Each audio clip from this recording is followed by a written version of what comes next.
I hope you got a bulletin. If you don't have a bulletin, go ahead and raise your hand. We'll get you one because there's an outline there. And Kim, you're going to be my fill-in-the-blank guard.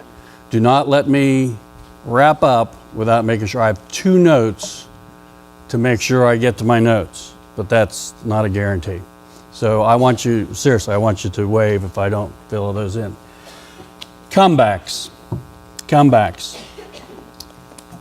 Winston Churchill, somewhere in the late 30s, early 40s, at a dinner party over in England. Also at that dinner party, an American socialite, Nancy Astor. I don't know if I'm saying her name right, but Nancy Astor was born into a rich family, a railroad family. I think she was born in 1901, 1909. Arlo would know.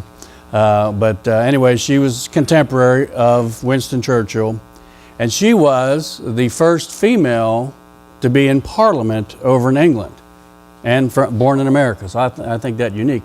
She was an opponent of Winston Churchill, not very friendly, Republican Democrat type deal.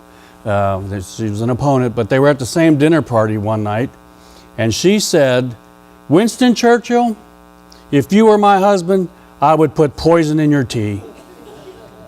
And without missing a beat, he turned around and said, "Nancy, if you were my wife, I'd drink it."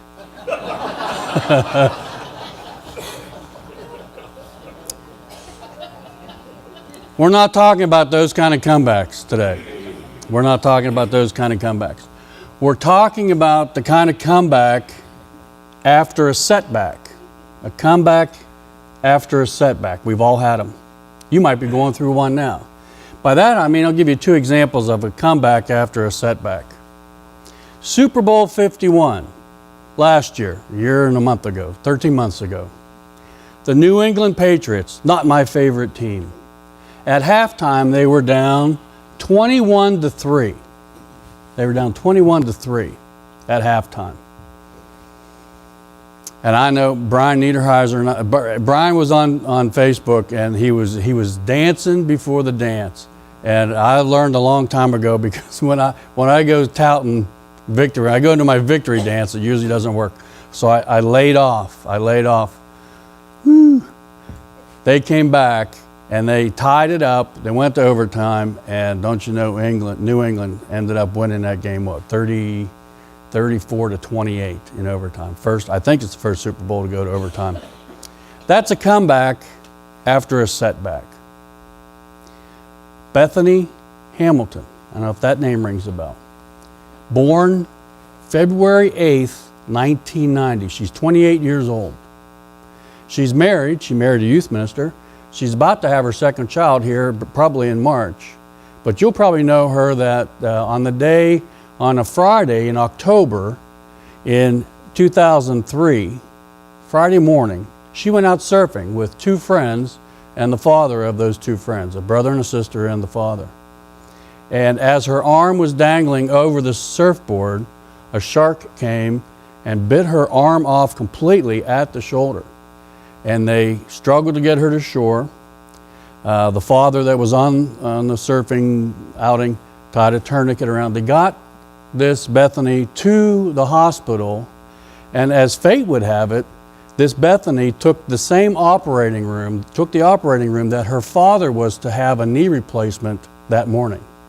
So there was an operating room available because of her father. Had that surgery, and she has, since that event, since that trauma, she has placed in first place 6 different times. She's learned to surf. She's come back. She's top 5 finishes 8 times. Now there's some determination. There's some ability to come back after a setback. And that's what we're talking about today. If you'll turn to John chapter 11. John chapter 11. How can you come back after a setback? I don't know if I would pick up surfing if I lost my arm to surfing. It's a remarkable young lady, born into a Christian family. They were homeschooled. She has excelled in her academics. She has excelled in her sport. But I'm pleased to report to you, she has excelled in character and in her personhood. A little bit like Billy Graham. He excelled in what he did, but he was an exemplary character for us to look at. And I pray for young Bethany for that to continue. How do you come back from such a setback? John chapter 11, and on your first outline there, first bulletin in your outline, first section in your outline. What are the top 2 comebacks in history? Just throw that out there. What are the top 2 comebacks in history? Not sports.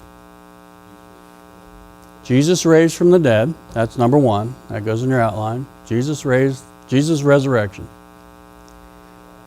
And then Lazarus. Jesus, before Lazarus, Jesus had raised a daughter, someone's daughter, and then someone's son. So Jesus raising someone from the dead had already happened, but those deaths were just happened. Let me set the scenario where we are when we pick up this passage of Scripture. We are 2 months away from Jesus hanging on a cross himself, and this number 1 comeback after a setback, his resurrection. We're 2 months away from that. We're after 2 recent festivals that happened in Jerusalem. After the first one, we've been talking about it on Wednesday nights, the Feast of Booths, or Tabernacles.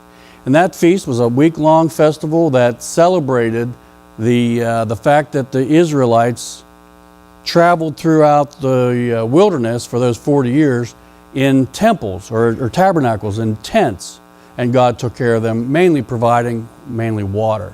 And Jesus screams, "I am living water." After that festival, then the festival of dedication. After that festival of dedication is where we are right now.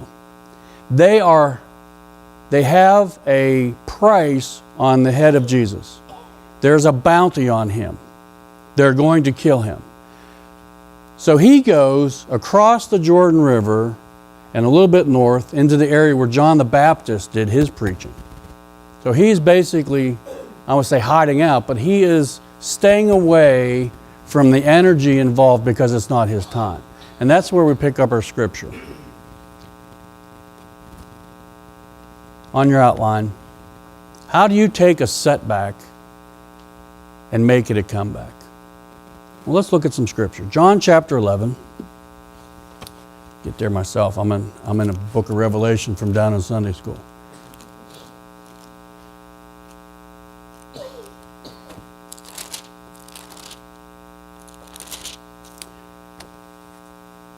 Let's pick up with verse 1. We won't stay very long in there. Now a man named Lazarus was sick. He was from Bethany. Where's that? The village of Mary and her sister Martha.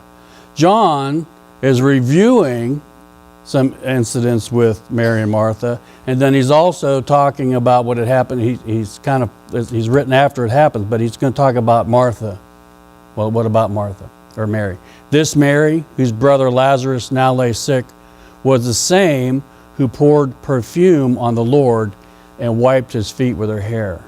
Okay, that's to happen after this dialogue here. So the sisters sent word to Jesus, "Lord, the one you love is sick."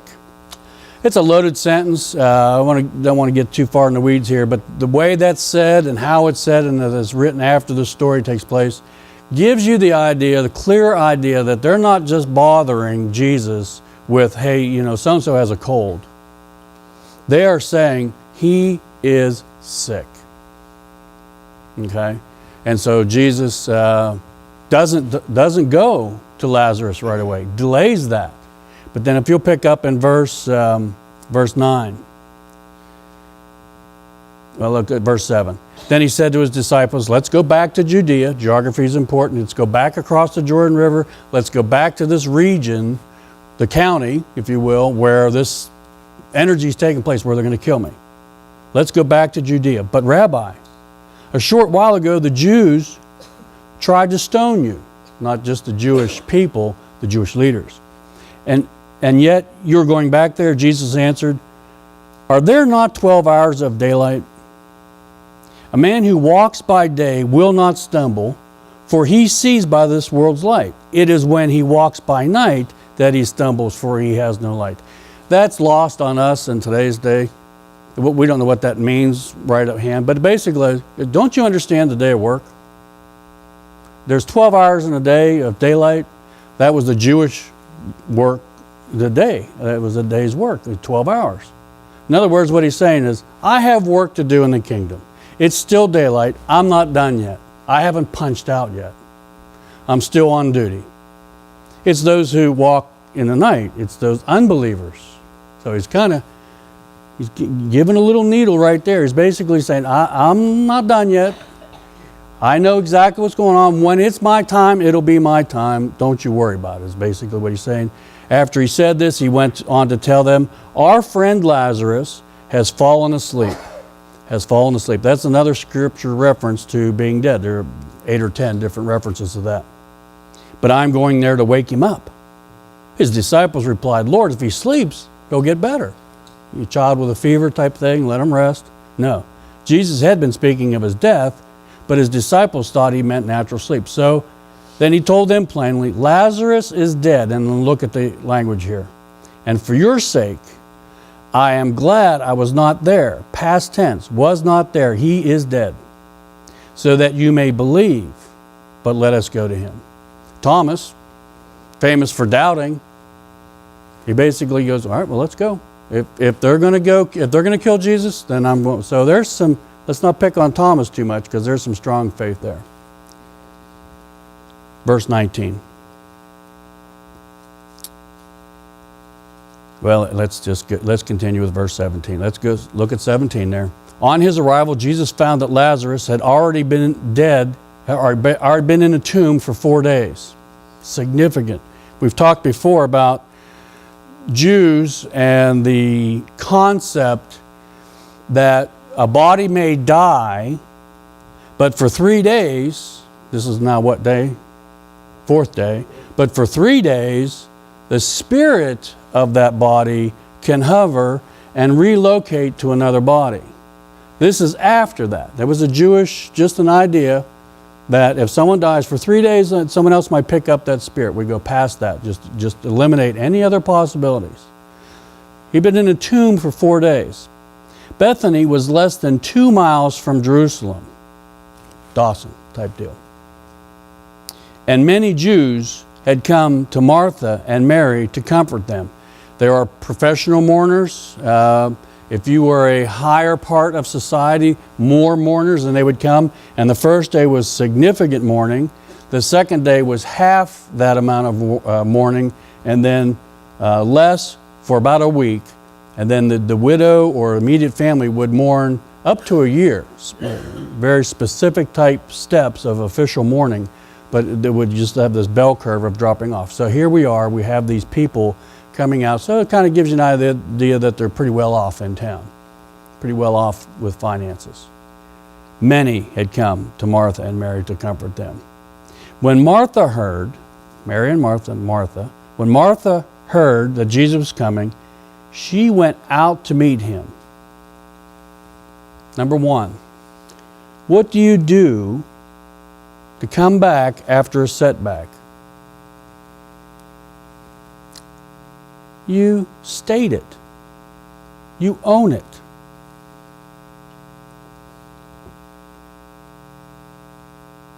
You comfort, or you mourn that fact. Some possible setbacks. Are you stressed? Are there events going on in your life that are stressing you? Are there events in your life that are keeping you up at night? Are there financial concerns? Did you overspend at Christmas? knowing full well that you shouldn't. But now the credit card bills are coming in. Is debt causing you to lose sleep?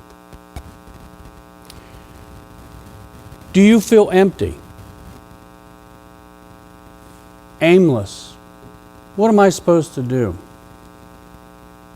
Has someone close to you died? Could be just in the past few weeks. Could be in the past few months. Could be in the past few years. Has someone close to you died and left you alone in your mind? Are you filled with grief over that loss? Do you feel just lonely?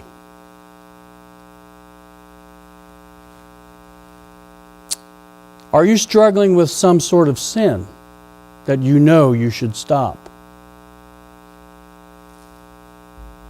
You just can't shake it. Maybe even some kind of addiction. We think of addiction and we think drugs or alcohol. Yeah, I'm talking that. I'll just have one beer.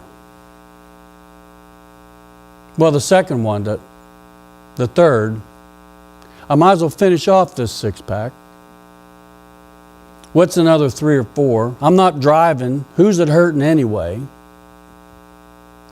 These pain pills stop the pain. I'll take 2, it'll really stop the pain. I can get more. That's the kind of things we think about with addiction, and that might be you. But I'm also talking about other kinds of addictions, things that consume your time. Facebook. There was someone in this room this morning who had been on Facebook and realized that it was just consuming their time and taking away from other things. So to their credit, stopped and is no longer on Facebook. I think I mentioned a couple weeks ago, Lynn and I went to a hockey game, and I used to have season tickets in the 70s, and we'd watch the game.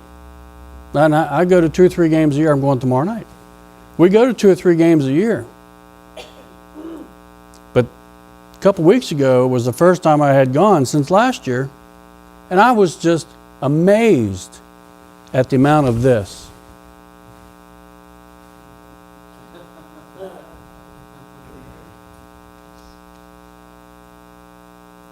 At $70 a ticket. Let me do that for you in your head. You're expending something of value, and you're spending it on something that takes your time with no real return. That's an addiction. You might be addicted to pornography. So here's the thing I know about Facebook, because I'm on it. The thing I know about Facebook, and some of you like some of the little, I put on some foolish things. Tom, according to I'm going to tell on your daughter. According to your daughter, you and I would get along really well just hanging out on Facebook together, because I put on some stupid things. You're not, I don't think you're on Facebook. I don't believe anything. Are you ready for a nap? I haven't heard anything from God yet, so just come on up here. Thing about Facebook is this.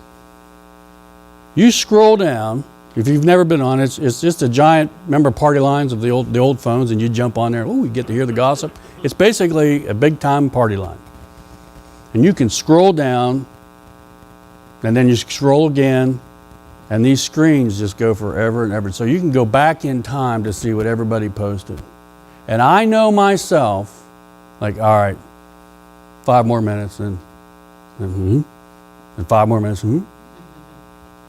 Now, if that's the behavior pattern with Facebook, and pornography is online like crazy. I think I've told you about an associate of mine 13 years ago now, had a problem with pornography. 2,000 hours of pornography on a 2-year-old laptop. Click, click.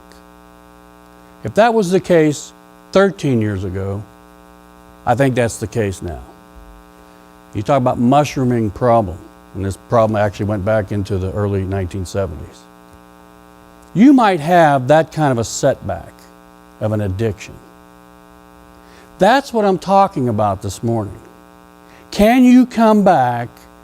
How do you come back from such a setback where you're worrying, where you're lonely, where you're anxious, where you're losing sleep? And the first step that I see is to just state it. Just own up to it. I have this problem. Lazarus, my brother, is dead. That's a problem. What are we going to do about it? Verse 20. Look at verse 20. When Martha heard that Jesus was coming, she went out to meet him. She took the steps. She took the initiative. So on your outline, get close to Jesus. Does that mean coming back to church? Yeah, probably. Go to church? Yeah, probably. But that means, in another way, to really just become a disciple of Jesus and get close to him. Put down the phone, turn off the TV, stop the other input, and get close to Jesus. Do you remember how your heart burned when you really became a Christian? For many of us, that's when we were kids. The Bible I want to share Friday night is the Bible I got when I was baptized, July 4th, 1970. Pretty good date, July 4th. And I remember feeling I was a camp Christian, and I was just tugged. That calling we've talked about a few weeks back, that God doesn't have to do, but that John 3:16 just percolates out of. For God so loved the world that He sent His Son. He's calling you. That's what I'm talking about. Get back close to Jesus. You start that process. Martha went out to Jesus. There's my answer. I don't know how, but I know He is the answer. How's this going? I don't know. We'll find out. How is God going to solve my financial problems? I don't know. But He will. He can. How can God eliminate my loneliness when you might even be blaming God for the loneliness? He took my, and you fill in the blank, husband, mother, father, son, daughter. How can He get close to God and watch Him act? Number 3, look at verse 21. Lord, Martha said to Jesus, if you had been here. As we're promised in Jeremiah, seek Him and you will find Him. Jeremiah 29:13. When you seek Him with all your heart. And now, in this passage, if you had been here, I call it the curse of ifs. If I only, if I would have, if I didn't, if he didn't, if they didn't, if. It's the curse of ifs, the regrets of ifs. If only God, if only you were here. And it's a regret that leads nowhere. When you get close to God, solves your problems. So number 3, tell Him your hurts. Tell Him your hurts. If only you had been here, my brother would not have died. But I know that even now, God will give you whatever you ask. Whatever you ask. That word ask that is used right there is only permitted and is only the form of ask that can come from Jesus, because Jesus is God. So when he asks God, It's more like a line of a pre-thanking ahead for the Godhead solving the issue. Jesus can ask God whatever he wants because he's God. When we ask God, we are inferior and we are making a request. So Martha is smart enough, and here we're getting close to our bed. Martha is smart enough and knows enough in her mind to ask Jesus to solve this. She doesn't know what she's asking. Jesus has already basically said, we're going there and he's going to rise again. This won't lead, he actually had said earlier, this won't lead to death. Well, let's look at it. Verse 22. But I know that even now God will give you whatever you ask. Jesus said to her, your brother will rise again. Oh, here we go. Now's our Sunday school answer. Martha answered, I know he will rise again in the resurrection at the last day. Raise your hand if you've been to church since on or off since you were a child.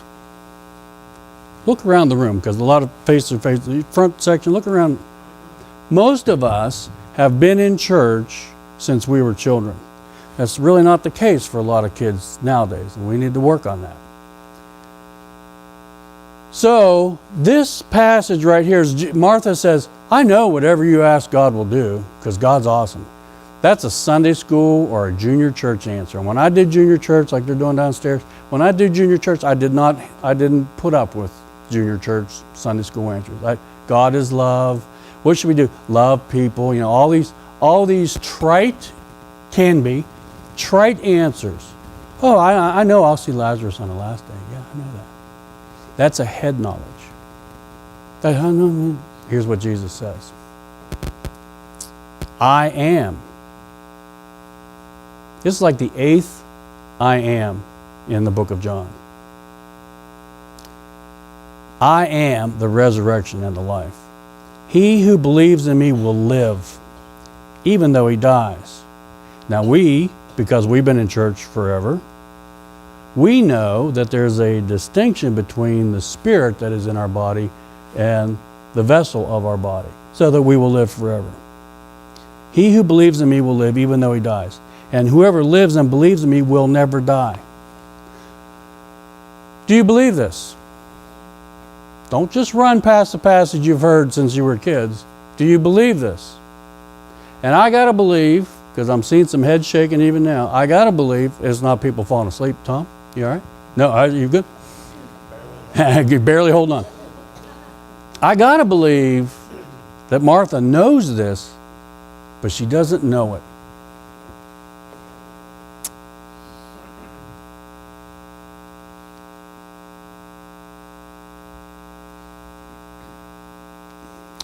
Number 4, learn who the Lord is. Learn who the Lord is. I was hoping one of the I was hoping Seth would stay upstairs.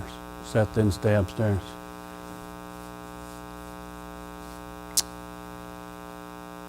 We know this is a bed. And I'm telling you, it's a real bed. You know that. You know that God is love. You know that Jesus Christ is the Son of God. You know that. But in Scripture, I'll just read it right here. It says, in Scripture, faith begins with knowledge. Stay with me. Alarms will go off if you're not staying with me.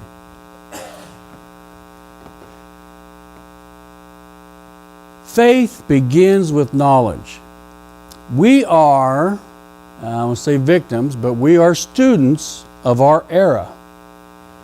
Somewhere in the late 1700s, early 1800s, began the modern era, where we began to discover a lot about science, where we began to transfer God as our source of everything to science. Science also gives us knowledge of everything. And they were pretty good partners for 20 or 40 years. God and science go together. There's room for science and Scripture. But now we've moved away from that to where science has all the answers and God is not a part of science. So we're postmodern. We're a postmodern generation. So where we stand in judgment of Scripture. Instead of falling under Scripture, we judge Scripture. But we, because we've been in church forever, we know this is a bed. We know God is God. We know God's Son can do whatever He wants. We know He's the resurrection. Yeah. So faith begins with knowledge, intellect, if you will, then moves to emotions. Do you think there's some emotion involved in this scenario? Look at the energy involved. Jesus is afraid for His life. His disciples are going, well, if you go, we'll go with you. We'll die there too. Mary and Martha have mourners around them wailing. I don't want to blow the speaker up by wailing how loud they would wail, but they were paid to mourn. Some of it's sincere, most of it, yep, it's sundown, I'm done wailing for the day. Do you have friends that way? Be your friends for a while, and then, oh, look at the time. Who's our friend that's closer than a brother? Jesus. And so the penetrating question, and if Jesus wore glasses, He'd be over His glasses. Do you believe this? I am the resurrection. Do you believe this? Oh, I know you. I know I'll see Lazarus at the end. Oh yeah, boss, I got it. I know the Sunday school answers. Yeah, you're awesome. You're God. But do you believe this? Faith moves from intellect to emotions. This is where convictions are developed. I'm telling you, this is a bed. You want to lay down? Do you want to rest on that bed? The saving faith is where we move to commitment. Does anybody want to, for real, come up here and lay on this bed? Arlo, come on up here. We'll have these sheets sanitized and dry cleaned by the end of the week. Wait, before, you're going to trust me? It's a bed. We can eliminate that from the video, yeah. Never turn your back to the crowd. All right.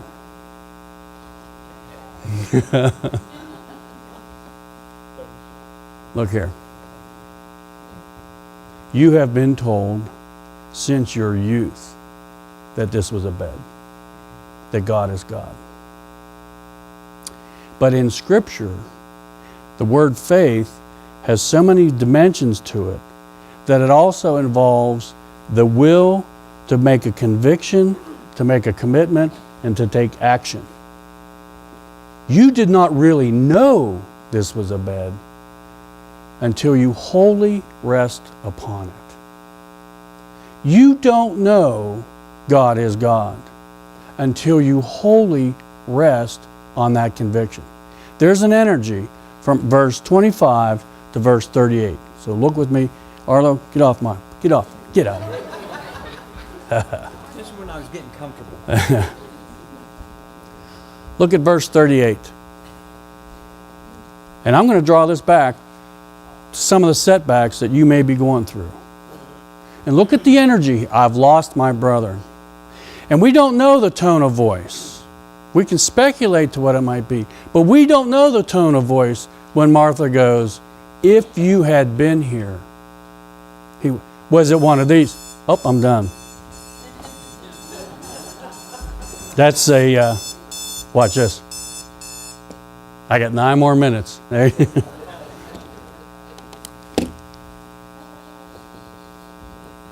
That's a dirty linens indicator, and you set it off, buddy.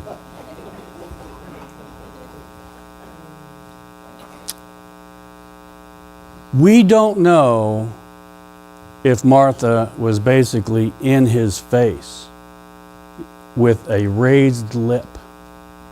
Yeah. And if you had been here,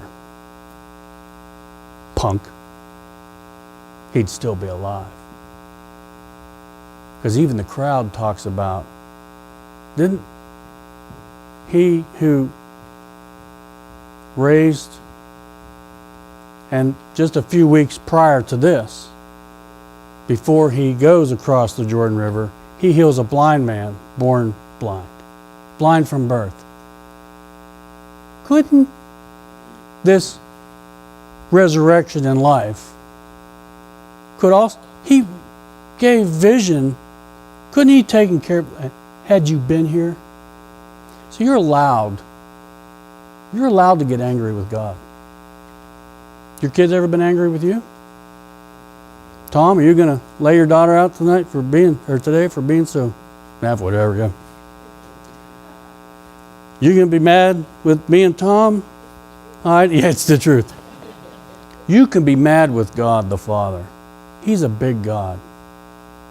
Now I'm going to touch some touchstones here that might get me emotional. That's okay. When you lash out at God, where were you? Why? If only. Why do you make me with such a personality that I get hurt so easily? Why did you make me with such a personality that I've got to spend this money? What is it about me? Why did you make me this way? And so when Jesus says, I am the resurrection and blah, blah, blah, do you believe this? Now look at the energy here. Verse 38.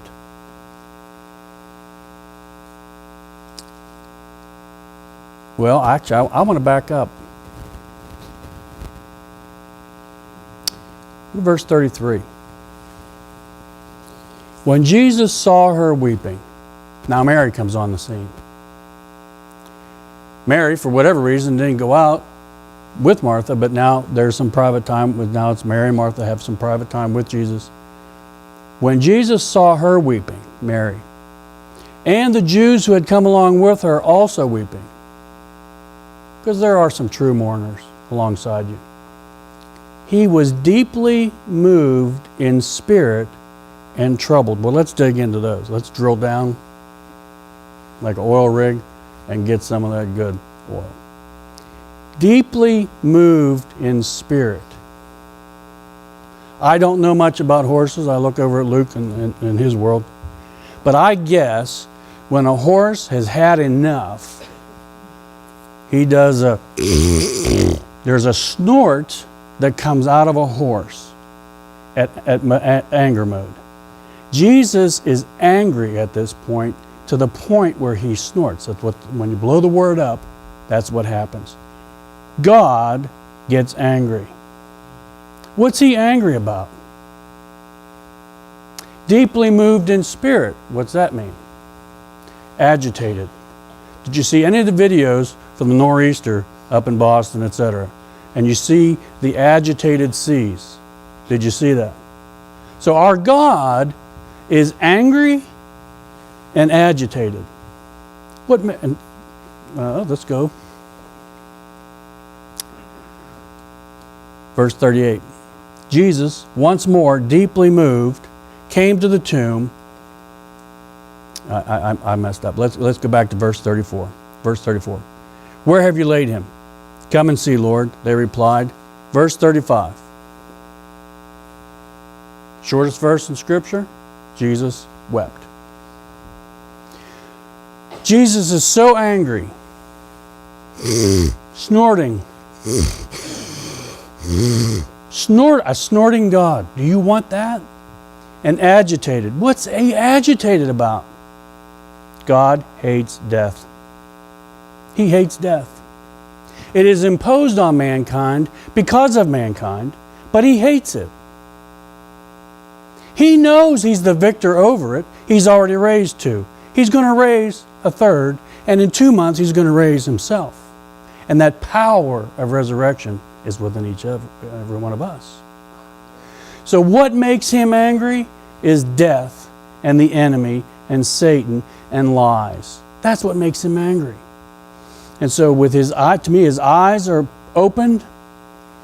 He's snorting. He's deeply anguished, and he weeps. Well, that's going to That's going to project something to the people around. Well, what's it say? Look, verse 36. Then the Jews said, see how he loved him? Yes, and wrong. Thanks for playing along. Wrong answer. Yes, he loved Lazarus. Yes, he's going to hug him in about 5 minutes. That's not the point. The point is, he's angry and agitated over man's sin. Are you? Or are you just used to your sinning? Are you just accustomed to click, click, click, click, click, click, spend, spend, spend, blame, blame, blame? Whatever your vice is, whatever your sin is, whatever your shame is, whatever your hurts are, you're used to that to the point where you're just getting by, and you might inoculate it with some other kind of get by. No. That's what makes God mad. You've gotten used to your sin. But some of them said, could he not he who opened the eyes of the blind, kept this man from dying? That's not the point. Jesus, once more deeply moved, came to the tomb. It was a cave with a stone laid across the entrance, keep the stink in, keep vandals out. 75 pounds plus or minus on a wealthy burial. Kind of help with the stink as the body rots, because they reuse these tombs, you know. Like when we have a tomb, when we have a cemetery plot, you have that, that's it. No, family plot, Jesus laid in a new tomb, most are not. Wait till that body decays, they go in, literally pull the bones apart, put them in a box, a ossuary box, put that on the shelf beside, and wait for the next body to come in. In the meantime, that's going to stink. Look here. Take away the stone. Verse 39. But Lord, said the Sunday school student. Are you with me? The alarm might go off if she starts sleeping. But Lord, by this time, there's a bad odor, for he has been there 4 days. This is wintertime. They're about the same latitude, I guess. I forget the longitude. The same about as Atlanta, Georgia. So it's cool. It's November, December. It's kind of cool, but it's still going to stink. You ever smell rotten flesh? Don't go in there. It's not appropriate for you to go in there.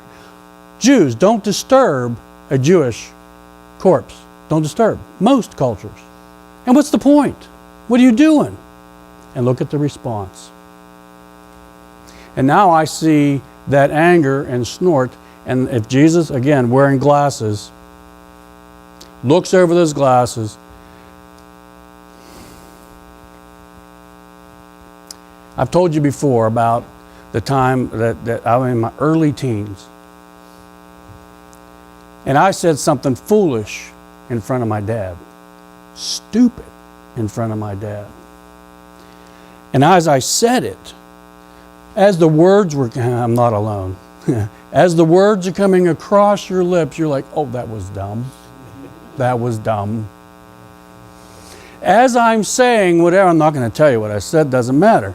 As I'm saying is like, this is so stupid, but I'm saying it anyway because I am what I am. And I say it. And my dad had several demeanors. This one was instantaneous. And he was wearing cheater glasses. And he ripped those off and he said, what did you say? I'm all chips in, baby. I'll double down. You heard me. And I said it again. And then I had to run. I literally had to run. Now look at that next passage of Scripture. This isn't a warm, fuzzy comment from Jesus. This is, as Jesus has snorted, as he is disturbed, and as he has wept. Verse 40. Did I not tell you that if you believed, you would see the glory of God? And I'm going to pound this pulpit, so be ready. It's like this. Didn't I tell you? Didn't I tell you that if you believed? Oh, you told me you believed. Oh, I know you're the Son. I know you're the resurrection and the life. I know. I'll see my brother again on the last day when I told you that I am the resurrection. Your brother will live. You didn't believe me. I told you this was a bed. Oh yeah, I know it's a bed. I know it's a bed. But you're resting wholly on Jesus until you jump in. You have a head knowledge because you've grown up in church. You've told me. But you're not resting completely on the providence of God until you let that go of whatever your setback is. Is it gambling? Is it debt? Is it drugs? Is it alcohol? Is it loneliness? Is it grief? What is your setback? Here we have Bethany. Gets her arm chopped off and she comes back. Why can't you take your head knowledge and put it to commitment and wholly rest? We're going to sing a hymn of invitation. Nancy, you don't even have to move. I'm just dropping this on you right now. If you guys can bring up, if you will, what a friend we have in Jesus. I'm going to ask you to stand and sing a cappella. We can do this.